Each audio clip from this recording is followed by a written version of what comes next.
I'm so glad you're here listening to the Sustain Your Passion podcast. I'm Genesis, your host and business development expert. If you're ready to make a bigger impact and income while helping others, then you're in the right place. Thanks for joining me, and I can't wait to help you sustain your passion. Hi everyone, welcome to this episode of Sustain Your Passion. Today I want to talk with you about the 3 most important personality traits that I've seen in my clients that help them be successful as entrepreneurs, specifically as coaches, consultants, and trainers, because this is a very specific type of work, and running your own coaching business, having your own brand around it, and really making it successful takes time.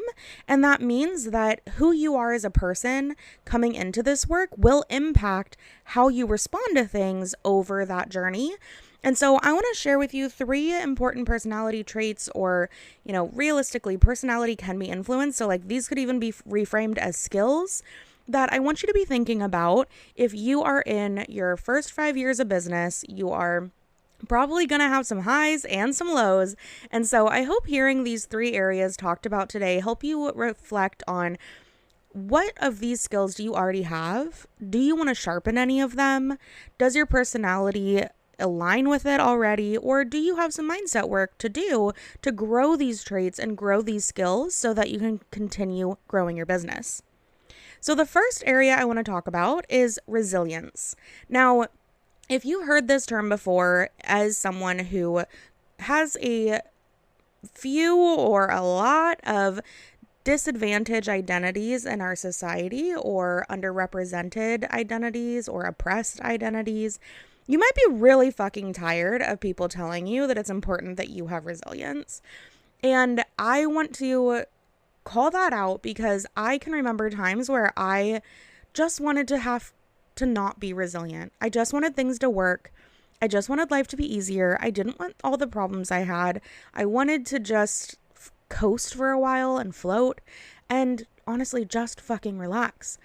But in the face of oppression, in the face of challenges, in the face of setbacks, if you are not resilient, you're going to either stop doing what you were doing, which is working towards your goals when you encountered that setback, or you're going to experience it and come out with a resilient mindset that says, this is happening right now, it's not forever, and keeps you motivated and moving forward.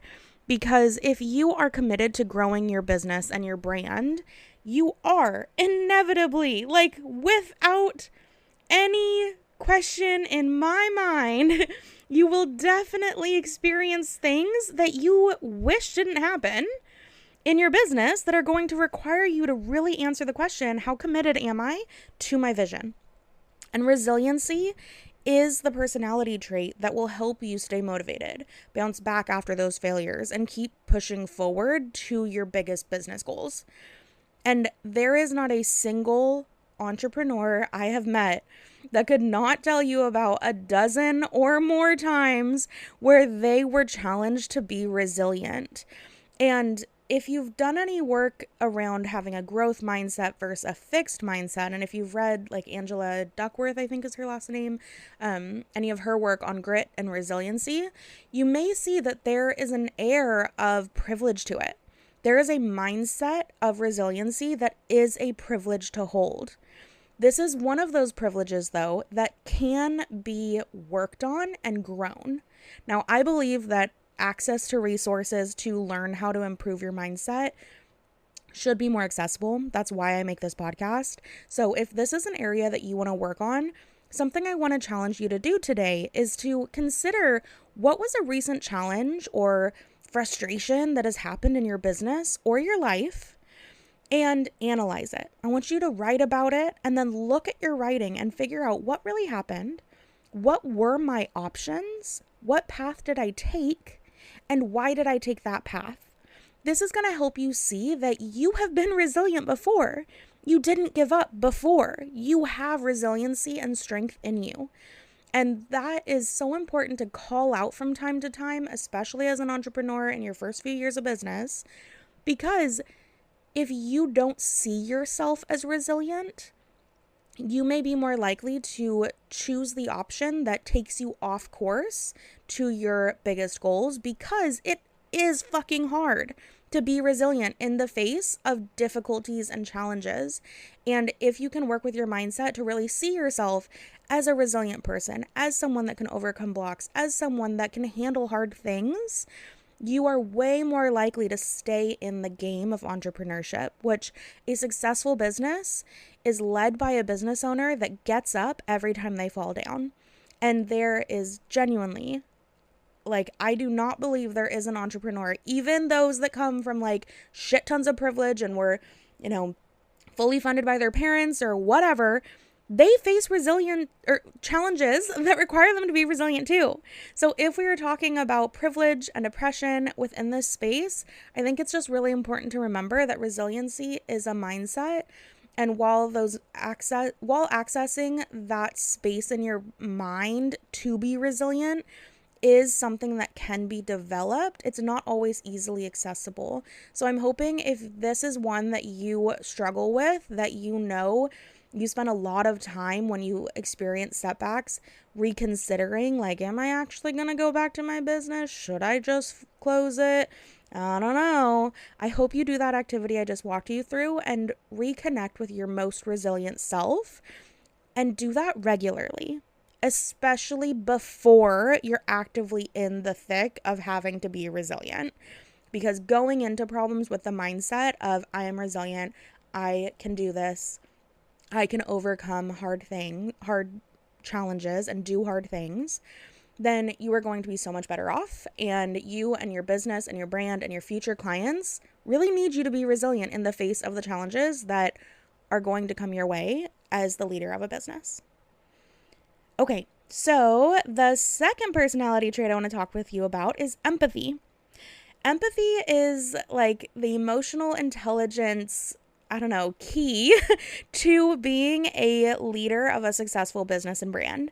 Being able to understand deeply and see what your audience is going through, and understanding yourself and having empathy for where you're at is so critical. And so being able to actually relate to your clients, because you can see what they're going through, you can understand it, and you personally get it on some level. You can either sympathize or ideally empathize with the feeling they're experiencing. You are going to be able to create better content, better offers, offer a better service, have higher client retention, and ultimately make more sales and grow your business, because people are going to feel understood by you. As a coach, a consultant, or a trainer, your job is to help people see that you are the person that they can trust to get where they want to go, or learn what they need to learn, to do what they want to do, and become who they want to become. And if you don't have strong empathy skills, that is going to be so much harder for you. Now, I really believe that empathy comes from empathizing with ourselves, because if we don't know and have compassion for what we personally go through and who we are and what our own difficulties and challenges are, it's a lot harder to genuinely show up for someone else from a place of empathy, not sympathy, and not pity. We have to know that we are being fully taken care of so that we can care for other people. And the job of fully taking care of yourself is yours. Especially as a business owner, you have to develop self-love habits and strong empathy for yourself so that you can navigate all the challenges and all the work that's to come, but also so that your business and your brand is really meaningfully putting out there what your clients need. Now, they talk a lot about, like, I'm sure you've heard me talk about, like, marketers talk a lot about building trust in your marketing. Being able to develop trust with someone requires empathy. You have to be able to listen and reflect meaning about what someone is saying to you to demonstrate that you have empathy for their situation. Now, you don't have to have gone through their exact situation to be able to empathize with the feelings that they're going through. So let's say you're trying to think about marketing content for your signature offer this week.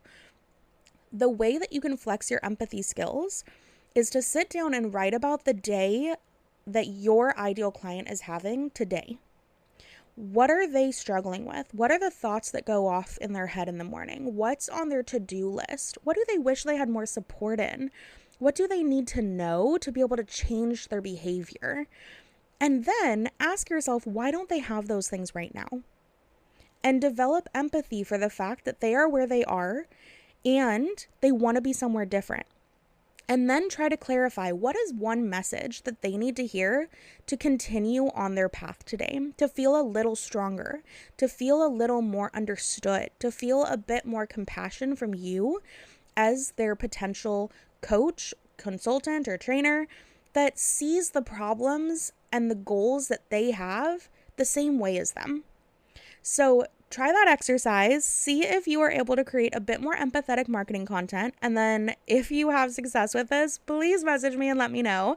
I love hearing about how this podcast influences all of you listeners. So seriously, if you do any of these activities I talk about, I would love to get a DM from you telling me how it went. So that was the second personality trait. First, we had resilience. Second, we have empathy. Now, third, I want to talk to you about adaptability. Now, this is different than resilience because resilience is specifically like overcoming hard things. Adaptability is about shifting and evolving and changing. And as coaches, consultants, and trainers, we all value growth, right? We value development. We want to work with people that aren't just going to look around at their situation and say, well, this is how it's always been and this is how it's going to be. And so nothing can ever change and I can't grow and this is just my life now, right? Like it is what it is one of the most disempowered ways of viewing a situation. But having adaptability as an entrepreneur is critical because if you are trying to constantly just show up and do the same exact thing over and over and over and over and over and over and over again, that is literally the definition of insanity. And the key to breaking out of that is being adaptable and open to change and evolution. Now, if you got started in your business and you missed the part of clearly developing a mission that is connected to you, your identities, like your values, your most important critical identities that will stay with you over time, and what type of difference you're here to make in the world, and you don't have like a really clear mission statement, it might be hard for you to see how the original offers or programs or like packages that you created could shift and change as the market changes. However, the world is constantly changing and there are so many variables that are influencing the population, and your specific business population and audience is changing and growing as well.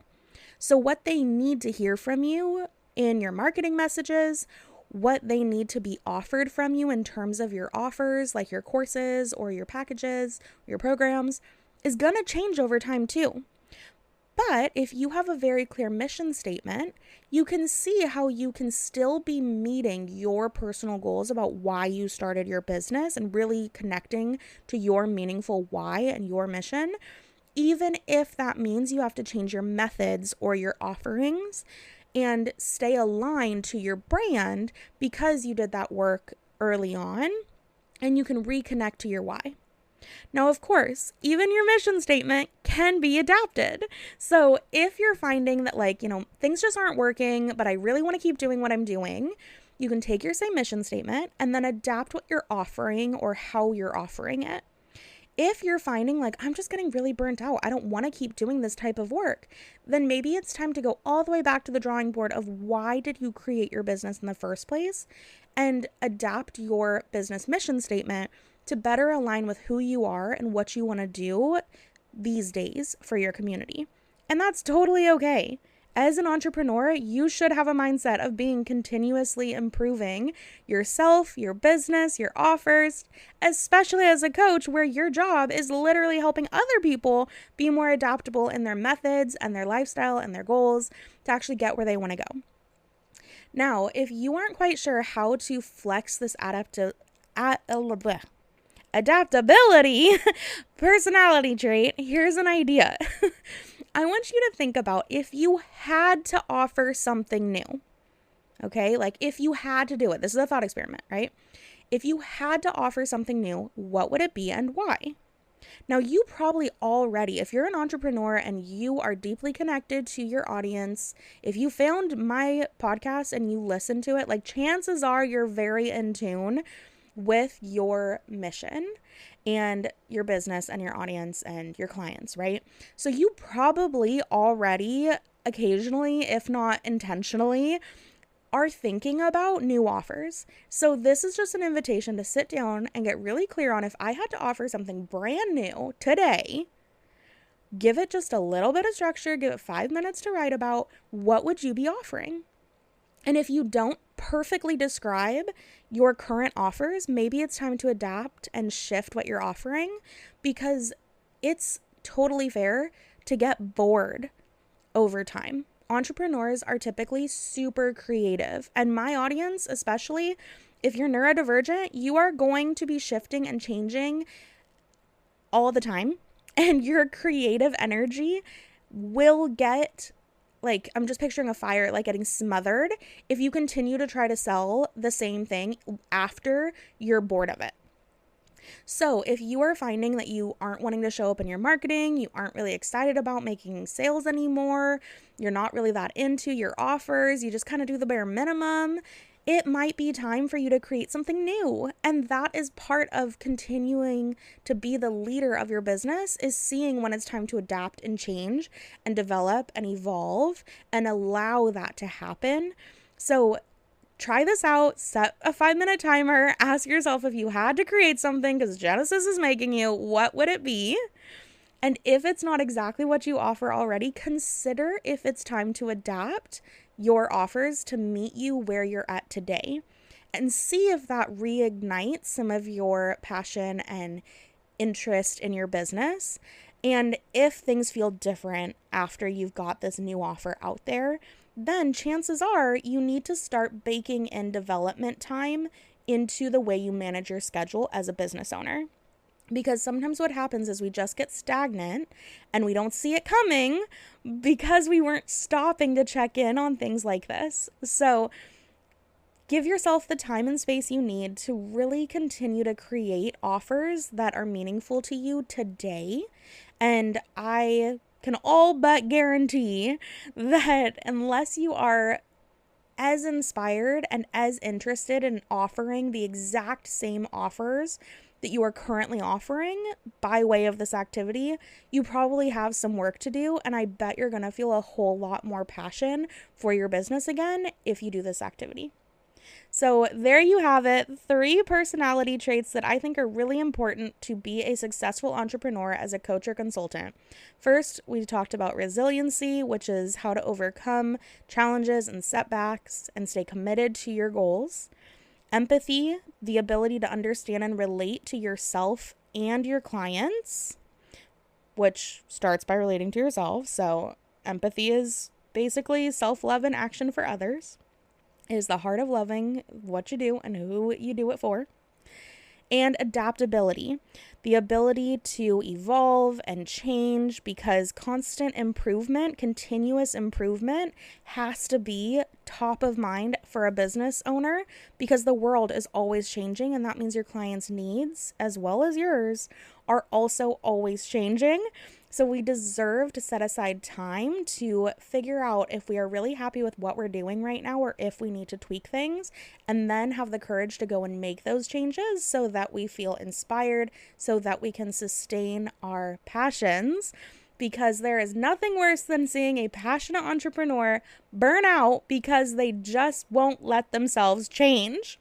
So if any of these topics or personality traits or skills, however you want to think about it, is speaking to you today, and you want to let me know that this podcast was helpful for you, find me on Instagram at Genesis_Rose or on Facebook at Genesis Rose, and send me a DM. I would love to hear about it, because I love helping entrepreneurs grow and develop. And so if you are here and you are doing the work, I want to talk to you. Okay, everyone, I hope this episode was helpful, and I'll be back next week with more. Thanks for listening. Bye.